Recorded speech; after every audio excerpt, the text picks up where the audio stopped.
My name is Athena, stand-up comedian, podcaster, writer, and parent, which is fantastic. But for the past 17 months, I've been inviting people around to have a chat with because the baby isn't that great at conversation, as great as she is at other things like building blocks and making noise and all kinds of things. Anyway, today I've got someone I actually don't think, I know for a fact you are the person who would have known me the longest. Oh, wow. Yeah. Last week I had a guy called Chris Enty, who was the previous winner, but you knocked him out Wicked. by about 15 years, I'm loving that. Welcome to my house and my podcast, Rahnak Patel. Hello. Who met me, I was wearing school uniform when I first met you. We were in school and now we're adults with property and things, adult things. You've got food prep in your bag. Food prep. It's called RNT Fitness. RNT Fitness. RNT Fitness. Real Now Training. Oh, so I wasn't aware it had a name. So it's called Real Now Training. How did you find out about Real Now Training? I found out about Real Now Training because my nephew started doing it,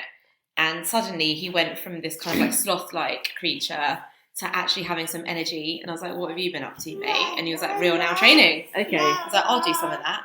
And what does Real Now Training involve? Or Real Now Training has been the best and worst thing to ever happen to me. Really? Yeah. Okay, let's start with the positive. Have you heard of shit sandwiches? Yeah. You kind of do good, shit, good. So let's start with the good stuff. All right, I like that. So the good stuff is that I was never fat, but I definitely needed to lose weight, right? Like I was lethargic, I was BMI wise, I was overweight, although I don't quite believe in this BMI. No, I don't believe it in either. We'll go into that. But I didn't feel brilliant. It's okay.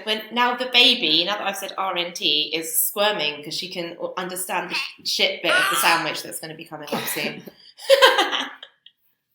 And she also wants to pull apart the microphone. She's really going for it. She does.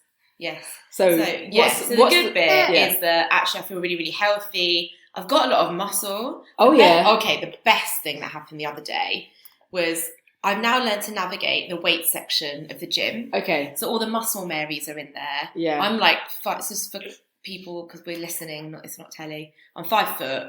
Asian. Are you 5 foot? Yeah. I thought you were about 5'3". No. You're 5 foot. I'm 5 foot Asian. It's because your energy is tall. Person. You've got big energy. I've got big energy. Yeah. Big energy.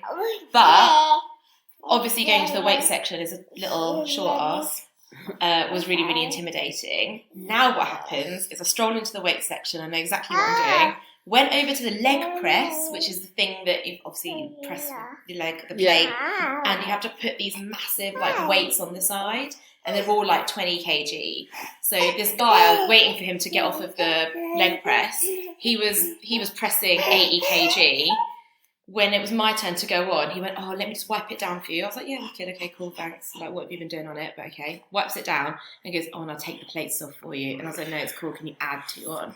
And he literally was like, what? And I was like, yeah, no, I'm actually being serious. Can you add 2 on? But like, I'm cool to do it, but if you're going to do it for me, fine. And he was literally staring at me like I had diminished his sense of self-worth. You emasculated him. You do get a lot of mansplaining at the gym. Like I used to go to the gym a lot, and it was all like, oh, you've got to do it like this. You've got to do it like this. Oh, excuse me. Do you mind me telling you should actually bend your arm this way or that way? And you just think, who are you to be dishing out advice to anyone? Like, whether you're right or wrong, like, it's none of your business. Like, fuck off. Yeah, exactly. And if I was a man, would he have done that? Absolutely not. If I was a man, would he have said, oh, let me adjust the weights for you? He could not, and you can see it in his face, he could not handle that this short-ass little Asian 5 foot woman was able to leg press more weights than him. I know, and it's really frustrating, and that's why it's really hard for women to kind of enjoy going to the gym, because you do have to put up with this kind of running commentary of what you can and can't do, or just dealing with male egos. Exactly. The shit bit of the sandwich. What's not so great about RNT? It's probably brought my dating life to a complete and utter halt. Why? Because you're really buff now. What's going on? I'm not allowed to drink alcohol. Yeah, but that's good for dating, isn't it? It is, but it's made me realise that the issue actually isn't me, it's them. So, I was like, it really issue. Oh my gosh. But what I've been really, really shocked about is I thought the problem was going to be that I wasn't going to be able to handle going on like first date, especially in this day and age where it's like I actually haven't seen you because it's through Tinder or whatever. Actually, it's not Tinder. I just like to say Hinge. Hinge. I'm a Hinge person. You're the second person to say Hinge to me this weekend. Yeah, I was like, Hinge. what's the big... I didn't use Hinge. I checked out on Tinder. Yeah. Luckily, I feel grateful for that. Can you explain Hinge to me? So Hinge is like, there's just more information about the person on there. Okay, so, like their criminal records. Exactly. I mean, I'd love it if they actually did make people put that. To be fair, it's more like you have to fill out more stuff. Whereas with Tinder, you could like get one picture and put that on, and then press like one picture, Scorpio. Exactly. That's all you see. That's yeah. it. And you're like, really? Whereas I think I'm right in saying this anyway, but I think for your profile to go live with Hinge, you just have to have filled out a lot more information. Okay, so with Hinge, you have to fill in more details. So it's not just people volunteering or not volunteering stuff. You literally have to say what kind of details, like job. You know what? Actually, the good thing about Hinge is that the stuff you're filling out is actually less superficial than that. Right. So you can fill out like job, the star sign if you want to, your age and whatever. In fact, you fill out the basics like your age, your sexuality, what you're looking for, blah blah blah. But what it actually makes you fill out are like funny questions. A funny question, like what? Well, like you can pick the questions that you want to answer. So it could be like, okay, so I'm going to ask you. I'm going to hinge you. Like, would you rather shit out your face or laugh out your ass? Yeah. So which one would you rather do? That was a silly one. You're going to have to answer it how you asked I think I'd rather laugh out my ass. So every time I laughed, it would be coming out of my ass. I don't want to shit out my face. That's silly. I mean, shitting out of your face would be vile. I mean, I think that's what happens in Human Centipede, right? I've never seen the Human Centipede, but I'm aware that it's people getting their asses taped on people's mouths, isn't it? Yeah. Yeah. That's exactly it. And knowing that was the premise, I don't know why anyone watched it. Like as soon as I learned that was the premise, I was like, yeah, I think I'm going to watch The Lion King. I don't know what that says about me. As soon as I heard that was the premise, I think because it's so outrageous. I have to stop. Oh. You can say mama. That means you've got to stop swearing in front of her now. Oh. Yeah. Oh dear. Okay. So anyway, they ask you weird, like funny questions. So you can give your personality. What was the latest thought you had in the shower? What was your last shower thought? Okay.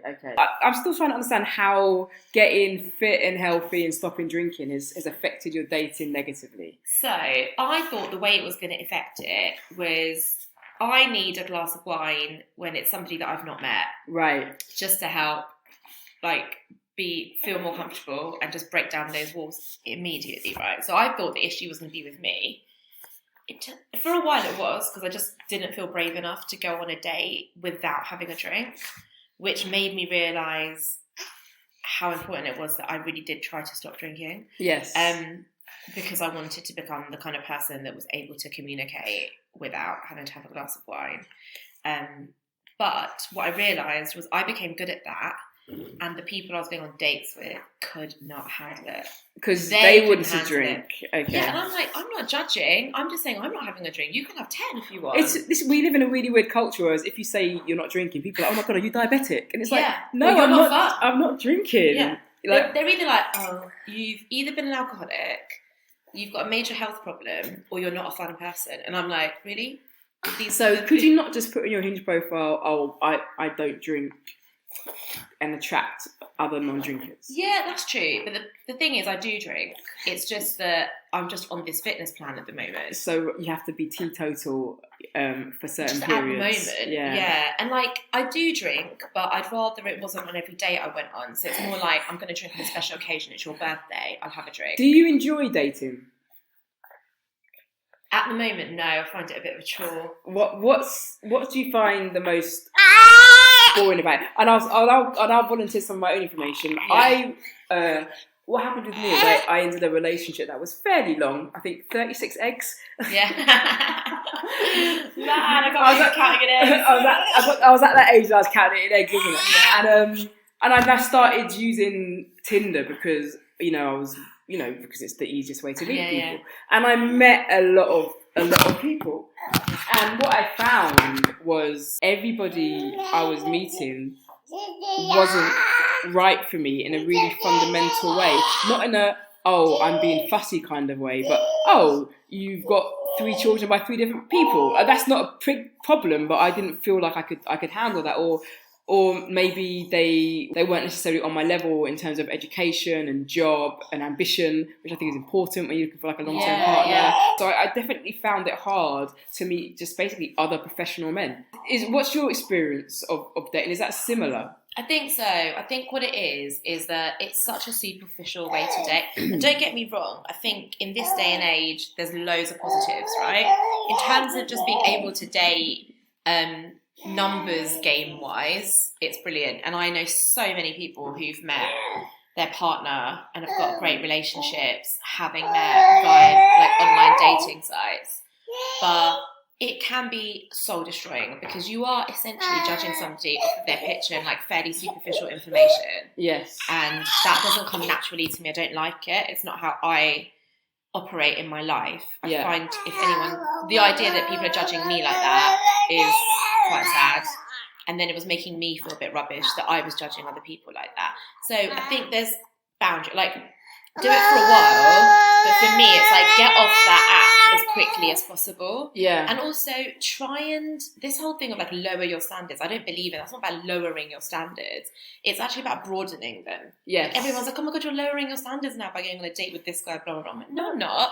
I don't know anything about him. He might not have like the exact job you think is right or whatever you think is right, but you haven't met him. Yeah. You might meet this person and he'd be like the most amazing thing. So you've got to sort of take it with a bit of a pinch of salt. Yeah, and I found that there's a bit of mythology about the idea that women are fussy. I think everyone's fussy, and I found that men had a checklist, and if you didn't meet 1 or 2 of those things, so even in like if I'm like 5'5", and there were guys who were like, I'm sorry, you've got to be 5'7" or above because I'm 6'3", it just won't work. Like it's not going to matter when we're lying down, but whatever. But it was really, that wasn't a rare occurrence, or things like, oh, actually, I need someone that lives in this area because I'm not going to have time to visit you. Exactly. And you sort of think to yourself, if you met me in a bar and you liked the look of me and you liked the way our conversation was going, would you say, oh, just, excuse me, how tall are you exactly? Exactly. Just, are you quite, and I found it quite exhausting having to constantly... I found it exhausting having to start off on the back foot because there was this list of things that someone wanted, and for whatever reason, I didn't meet all the criteria. So regardless of me and my personality and the kind of person I was, fairly logistical things were just ruling me out. 1 inch of height, like it's just madness. But not even that. And it wasn't just height. It was all kinds of things. It was where I lived. It was the fact, because at the time I was basically a full-time stand-up and I also had a full-time job. I wasn't that available, and I would date some guys who just said, oh, actually, you just, you're just not, you don't have enough time, or whatever. You just sort of think, but that's a good thing because one day I will have time. Yeah, I'm following my passion. And how many people? A lot of people don't like it when they say, are you free on Saturday? If your response is, I need to check my diary. That would rile a lot of men. They would be like, well, are you free or not? And I'm like, well, I've got to check my diary. I'm the kind of person that has to plan things. Like, we planned this like weeks ago. And some people, again, this is to do with if you're seeing someone who isn't necessarily professional or busy, they might not understand that. There are people in this world who are free every evening, free every weekend, because they're 9 to 5 and they're even, and it's difficult. So I struggled with this expectation that Tinder gave people of, well, this is exactly what I want. And if I don't find it immediately, I'm going to discard any idea of a relationship with you. Whereas I was like, literally, the goalposts could not have been wider. Do you know what I mean? They were literally outside the stadium. You know what? You're actually one of the people that got me thinking like that. Because I was one of the people that had very, very narrow goalposts. Like, I was literally looking at things going, no. And I remember you and I chatting about this. I remember you talking about... how you approached it, basically. And actually, you had a much more broader view than I did. Like, my goalposts were so narrow. And you were like, hang on a minute, you need to think about this these aren't, at the moment, they're pictures of people on an app. So just give people a chance. Just give people a chance. Just meet them. Doesn't matter. Even if it's an hour for a coffee, get face to face quickly. Yeah, and that's definitely true. I think especially if you're looking to meet someone for a long-term relationship, maybe settle down, you do have to, unfortunately, just like It's very tiring and time consuming, but you do have to have an open mind because you don't want to throw the baby out with the bathwater. And let's be real, before the internet, when we met people randomly in clubs, in bars, in coffee shops, in workplaces, on the bus, like those people were really random, and they had really strange favourite movies and really odd heights, you know? And they picked their nose, but we still had relationship with them and had families with them because there were other things that we liked. I always remember there was this one dude I used to see, and we were watching movies, like, you know, on TV or whatever, and this movie came up, White Chicks came up, and he was like, oh my god, this is hilarious, let's watch this. And, you know, at that time I was really into him, but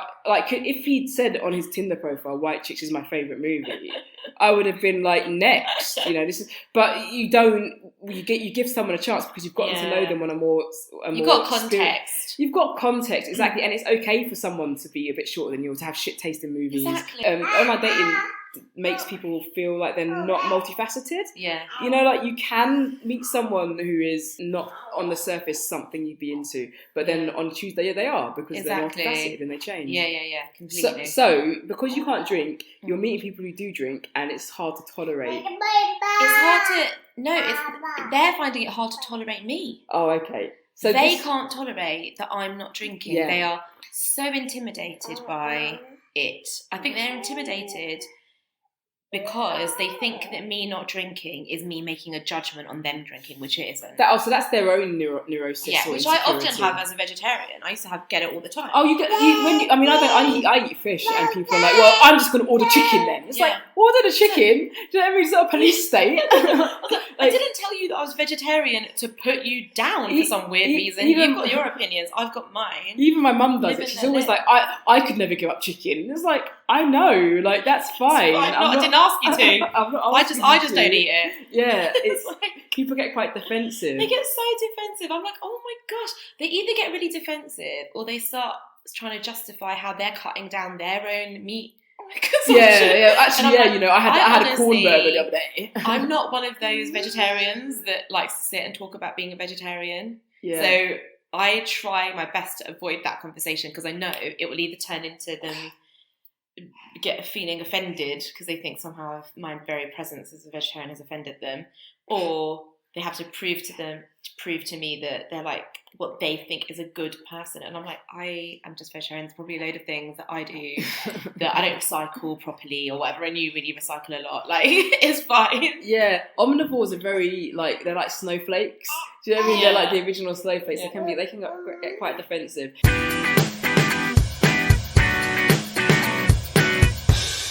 What do you need to put in your profile to attract non-drinkers? You're right. So I think what I've done at the moment is there's like a variety of things that you can choose. So you can either say that you don't drink at all, you can say that you drink occasionally, and then you can say that you drink like fully. My PT was like, you need to be upfront. Yeah. So he's like, you need to write in your profile that you are into health and fitness and all of that stuff, because what is the point of being so... You don't need them to do all of that yourself, but if they're going to stop you from doing it... You need another RNT buddy. Can't you find a guy who's doing RNT? Can't your personal trainer hook you up one of his clients? Yeah, that's true. Is that appropriate? Probably not. How do you matchmake? This is a business idea. Personal training and matchmaking. That's because a really you get good your clients and then you say, oh my god, no.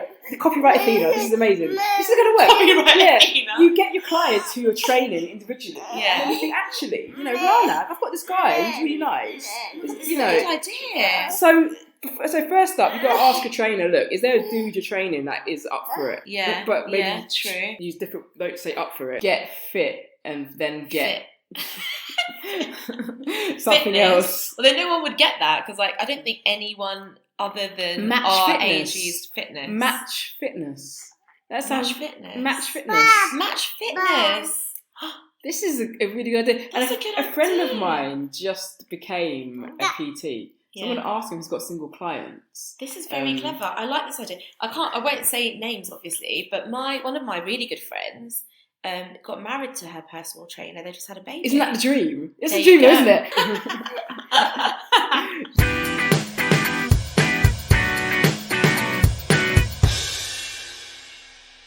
Right, so Yeah. you mentioned that you're a vegetarian, and you've been vegetarian for as long as I've known you, which, as we've established, is a long time. Long time. And your dad is someone quite important in the vegan society. He was, yeah. So this is really bad. I should know exactly what he was doing, but it was a vegetarian society, and he wasn't the chairman, but he was up there on the committee for years and years and years and years and years. And I think he's only like recently stepped back from that because now he's all like older and retired and just wanted to chill out a bit. Yeah. But he's always been a very vocal vegetarian and now vegan. And now vegan, yeah. Your parents are incredible. They're like, they've always been the same age as long as I've known them, but I know they're like, our parents are similar ages, so they won't mind me saying they're in their 70s. Yeah, exactly. And they go around the world, and we've been on holidays together with your parents, and you hike with them, you do all kinds of crazy stuff. And the other thing we've got is like our parents are probably like separated twins from birth. Oh my gosh. Like our mums is particularly. They look like the same person. It's done, and they met for the first time in December, which was landmark. I thought the world was going to implode. I thought when these two people come face to face, it will be the end of the earth. It was like Back to the Future, like meeting your past future self or something. I know. It's funny how that works out. Are you tempted to go vegan now your dad has? Do you know what? Or will that put off more dates? Probably. But you know what? The bottom line is, if someone can't accept me for who I am, then why would you go on a date with them anyway? That's probably one of the biggest things that I've learned about the not drinking thing and blah, blah, blah, is that if they can't accept you, out. But I don't know about I've been thinking about the veganism thing. Basically, yeah, you know what? I wish I could, because I do believe in that cause. That's why I'm vegetarian. Yeah. But in terms of trying to balance what I can do for the environment and just being able to be flexible in life, I still don't know if I could. You've got to be realistic, and I think that there's two things that I think don't work with veganism. The idea of vegan food. So when someone gives me a vegan burger, I'm like, that's not a burger. What's it made out of? Yeah. You know, like, and I feel like a lot of vegan food is as unhealthy as the meat. Totally. I'm so against, with health. Vegans are obviously great.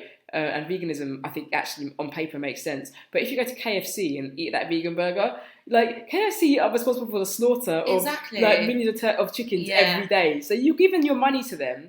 They've given you a burger made out of something you don't know what it is. Yeah. And then obviously it's not very healthy. So I think if I was going to be a vegan, it would be a total commitment to like plant-based food. Yeah. Unless of course it's Linda McCartney sausages, which I love them. They are the best. They're not as good as the cauldron ones. Oh, yeah, I've not really tried the cauldron one. Yeah. If you think Linda McCartney vegetarian sausages are good, Cauldron, Cumberland or Lincolnshire sausages, even all you meat eaters out there, you'll appreciate this. Because they're a good sausage. I put meat eaters onto Linda McCartney, and people are grateful, and I'm like, you're welcome, guys. I know. Well, Cauldron. Give them Cauldron next. Because sausages are disgusting. Like, when you say you like sausages, you actually just like the texture and like a bit of the taste. So if you can get that texture and taste from something that's a bit more plant-based, not like mashed up leftover bits of cat. Yeah, like why wouldn't you? And it's like, I used to remember eating sausages, and you'd put them in the pan and they'd shrink to half the size because they were full of fat, right? And the pan would be left with just lard. Oh, gross. No one needs to be eating that much pig. I just don't think anything that much pig can be healthy. Not mashed up pig. Mashed up pig, weird, man. Like, even if I ate meat, there's a few things that I'm like, I just don't get. I would never eat pork mashed up meat. Well, I never understood processed meat as a desirable thing. Like when people crave it, I look back on my I haven't eaten meat since I was about 24, 25, but I look back on those days of craving hot dogs and pepperonis, and like you're just brainwashed to find that stuff delicious. Gross. It is gross. Like the stuff that I crave, because I'll be honest, sometimes I'll see, I'm not one of those veggies that's like, oh my God, take all the meat away from me, I can't do the smell, blah, blah, blah, I'm fine. In fact, sometimes I look at the meat and I think, that looks good. I can eat that. That's tempting. But the stuff that tempts me is never that stuff. I never look at a pepperami or anything like that. The stuff that looks good is like juicy roast chicken or something. Yeah. Not wings at KFC. Or popcorn chicken or mincemeat or whatever. Yeah. But I always say I'm quite lucky because I'm a savoury person anyway, so I crave dal and rice. Yeah.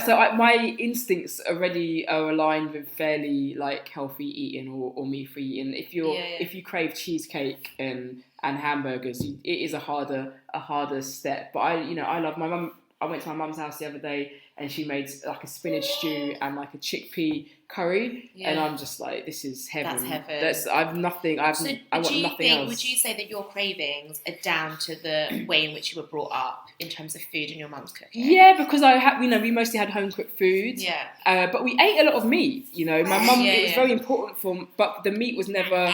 My mum we used to go to the market and buy goat meat. She'd buy shoulder of lamb and chop it up at home. Yeah. And so I probably had an understanding of foods that a lot of people don't have, which helps with, what you crave is always linked to what your childhood. Of course, 100%. But your mum is an incredible cook. Are all Indian mums good cooks? Yes, but your mum, wow. My mum is next level. Your mum should open, like the Patel restaurants. It needs to happen. Every time I go to your house, I go hungry. A good cook. Yeah. Like, I've spoken to her about why she thinks why this has happened, and she doesn't really know. I think honestly, she's just got a good palate. That's the bottom line. Like, she'll taste things and just be like, it needs this, it needs that, it needs this, and in it goes. She's just got a good palate. I've accumulated really great friends because a lot of my friends have mums that are an amazing cook. So I've got a friend called Lucy.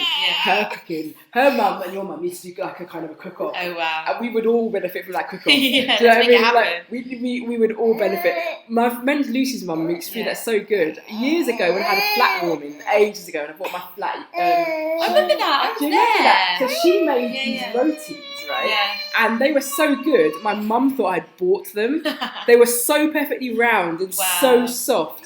Oh and the dal was so finely ground. She thought I'd gone out and bought them from a restaurant. I was like, that's Lucy's mum. So Lucy's mum and your mum are like, I need you in my life forever. It's not you I like. You're using me for my mum. It's not you, it's your parents cooking.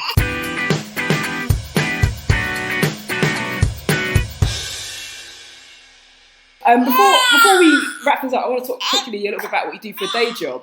Mostly because you don't see many 5 foot Indians doing it. It's true, and I'm a comedian, so I tend to be in front of people are going to think I'm a builder now or something.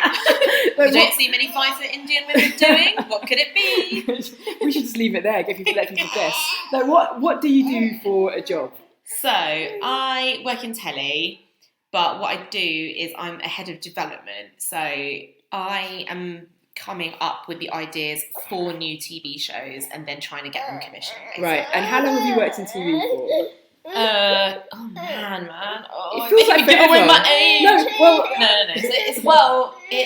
I've started working in TV pretty much straight out of uni. I didn't take any gap years or any stuff like that. So probably since I was 21, 22. It's pretty good. I remember when you first started, you were just writing letters to people, and you were writing hundreds of letters just to get a job as a runner and things like that. And it's really weird how things have worked out, because then 10, 13 years later or whatever, I started doing stand-up, and now I kind of have a foot in the kind of TV world, and I'm always in meetings with people. I look around these rooms, I think, how the fuck have you done this for the past 15 years? How? Because I can't, this meeting's lasted for half an hour and I can't deal with this. So first of all, you must like your job because you've been doing it for a long time. It has its frustrating moments, don't get me wrong, but I do love it, It's not the most diverse of...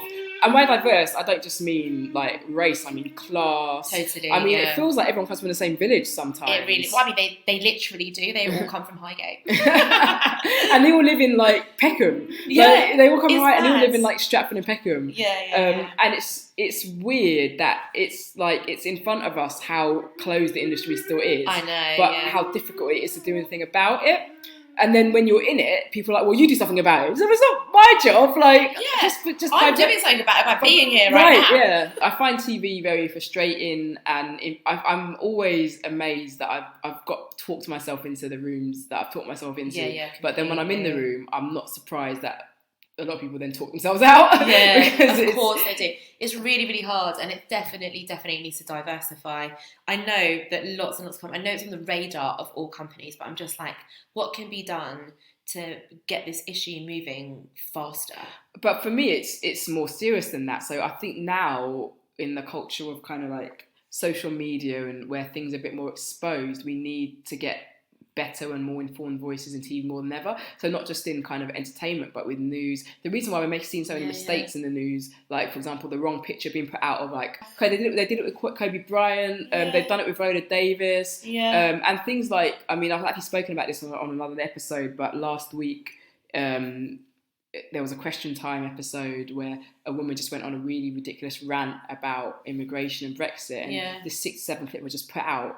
And like, if there was anyone with half a brain in that team, they'd say you can't just put out this rhetoric. It's really damaging. It's traumatic for people to watch. I use the word deliberately. It's traumatic because we know that when people hear that, they take it on board and they don't critique it. They think, oh well, finally someone on my side. And it's like, that's how it must be. It's really irresponsible to put out these kind of oppressive opinions without counterpoint. So now it's becoming more urgent than ever. Oh, definitely. Like, I absolutely agree with you. It's, if you don't have diverse crews and journalists and just everybody on screen and off screen, how can you genuinely represent the viewer that you're appealing to? You can't. If everybody in TV, from the commissioning side to from the editing side, so all that stuff is just from a small part of the world, they can't possibly be relied upon to objectively assess voices that are different to theirs. And they also can't be the people that can assess whether or not the industry itself is diverse. Like, I was having this conversation with somebody the other day, again, without saying names, but it was a guy, he was kind of in his mid-50s, quite posh, white guy. And I was talking to him, and we were just all talking about the fact that the industry does need to have more diverse voices, la la la. And he was like, I don't see a problem. Yeah. And I was like, well, where do you come from? Because I didn't want to judge him, because I was like, for him, this might be very diverse, because actually he could be from somewhere where there wasn't even an Indian in his school. So the fact that he's working at our company and I'm there could be quite diverse for him. And I was like, you don't understand that for me, this isn't. We're in London, and we've got a London office, and this isn't that diverse. And they're not even Londoners in the office. This is what, people don't understand that in these environments, you'll often be the only Londoner. Yeah. I was in a writer's room the other day, and it was, don't forget me wrong, it was a wonderful writer's room. I got into it on merit. I literally networked myself into this room. I thought about everything I'd done over the past 2 years. Well, that's how I got here. But I looked around the room like no one there's from London. No. They're all white. They're all very middle class, all guffawing at the same shit. Yeah. And you feel in your heart like, how can I behave like I belong here? Because it feels like I don't. And it's really funny. It was don't get me wrong, it's nothing to do with them as individuals. Like, if you are a posh middle class person in a posh middle class environment, that's the path the way it was easier for you. You can't apologise for it. No. You have to understand how hard that is for people like us. Yeah. But what's really funny is when you're the sort of the black or brown person in those rooms is when people are really interested in what you've got to say. If we're developing any sort of food format or anything, when it comes to like, oh, and what about world cuisine? I'm like, hang on a minute, I only know about Indian food anyway. Like, you've just decided I know about world cuisine. I was like, okay. If I can teach general society one thing, it's this: white people are the global minority. Yeah. There are 1 billion Indians in India alone, let alone the Indian diaspora. You know what I mean? Like, so to look at me like I might be the minority in this room, but you should bow down. No, it's true. Like, you will soon be under our control. Yeah. There were more black people in Nigeria than there are like collectively in others. It's like 250,000 or 220,000, and that's one country. Yeah. There's a reason why Netflix is full of Nollywood. Because they're the people who watching it. Who are watching Same with all the Bollywood films, they're all on there. I think it's really funny how not just in the TV industry, I think all creative industries and generally wider industries are really unaware of how irrelevant it all is and how pointless it is to even stand in the way of stand in our way. Like, if you want your stuff to be relevant to the global audience it needs to be relevant to, you need me in this room. Exactly. And not just to talk about black shit, actually to talk about all life. Yeah. And we all need to be there. This is the point of diversity, which is that when we talk about diversity, it's diversity in every form. Like, nothing should just be, especially TV or any form of media like this, everyone should be represented. So diversity isn't just, oh, wicked, you know what, we've got loads of people working for our company and they're all from low income backgrounds. Like, that's not diversity. Yeah, it doesn't work. Because then you're not making TV for the people that didn't come from low-income backgrounds. We need some non-low-income And if they're not at the top, people. what's the point? Because they're just doing what the people at the top tell them. Yeah. If the Director General of the BBC, if the new Director General of the BBC is a person of colour, for example, I tell you what, when they're thinking about what to put out to promote Question Time, they'll fucking think twice about putting out any inflammatory, pointless shit. Absolutely. The amount of and it's true. I do feel that responsibility now when I'm in rooms to challenge. And people expect you to challenge, and it's sad because it's not my job. But at the same time, it has to be. Well, it is our responsibility. I do actually think it is kind of my responsibility, because I'm really, really lucky that the company that I work for really appreciate. Actually, I have to say they're brilliant because we're actually a Scottish company. We are fairly diverse. The biggest issue is class diversity. And just to interrupt there, anti-Scottish sentiment from English people is massive. Exactly. That's why I get lots of work in Scotland because it's like I just go off and slag off the English. They're like, come back on our show. Scottish people are just lovely. I'm like, I'll move to Scotland. I was like, if it stopped raining so much, I will move to Scotland. Like, Scottish people are lovely. The only bad thing about Scotland is the weather. That's not to say there isn't like issues there, but if their weather was good, I'd be there. Definitely. I know. But it is, I hope, especially in terms of class, and also it's still sexism going on. Like, I find massively. it all the time that I'll be in a room, and this is just throughout my career, no particular place.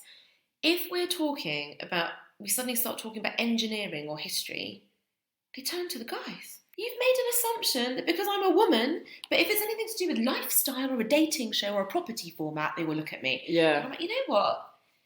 This is really weird. It is. It's rubbish. And here's the thing, like, again, if there were, but sometimes women do this too. But if there was somebody in a position of power that understood that wouldn't happen. People would be scared. People would be like, oh, actually, I'm not gonna do that. So people are empowered right now to do problematic things, and they're not empowered to do progressive things, and that's the biggest problem that I'm finding at the moment. But at the same time, it's we have to say you're still working in TV, and you've had all these lovely things happen to me in my career. So maybe it's the positive things and things are changing. Things are definitely changing. Definitely in this industry, I think in terms of racial diversity, there's still a really long way to go, but it's getting better. But I think in terms of class, there's a huge issue. How can you attract people into an industry when you're still expecting them to earn basically no money when they start out as a runner? Yeah. And then also probably have to do about 2 or 3 months worth of work experience before they even get a job as a runner.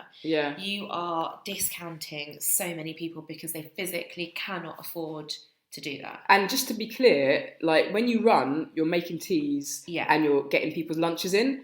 It's dog's body work. So you're not even learning on the job. You're just being in the room and meeting people. That's got a lot better, I have to say. Okay, good. So in terms of learning on the job now, it might just be where I work, but they're amazing. I was like, wow, actually, I wish as a runner that I'd been able to work where I work now, because they actually have a proper scheme and they do placements within each company and they properly learn on the job.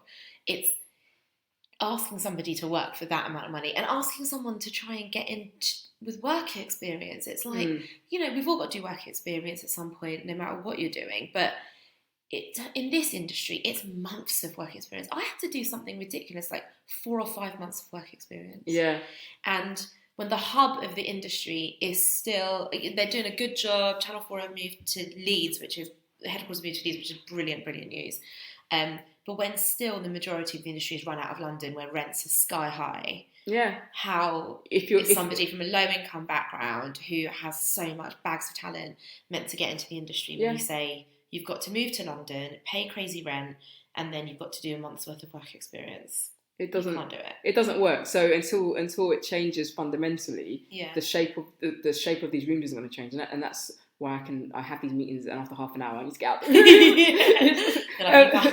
We have to wrap this up. You said, oh, I'm really nervous. I don't know how this is going to go. I've not done anything like this before. You saw my cheap little microphone. You're like, this is amazing. It's not a cheap microphone. This is a blinging microphone. I'll just have everyone know it's got rose gold on it. I love rose gold. Is it rose gold? I think it's rose gold. It's rose gold-ish at the top, and then it's a fancy. It's so good. I don't even do podcasts, and I kind of just want one to just put in my flat. To look like you're busy. Which looks nice. To look like you're busy. Well, no, I wanted to say that you've been great, as I thought you would be. So I'm so glad you came round to visit.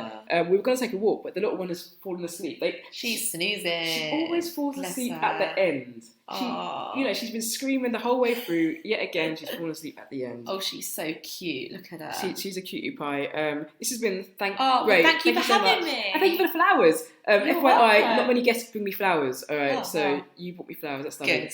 Thank you for coming to keep my company. Welcome.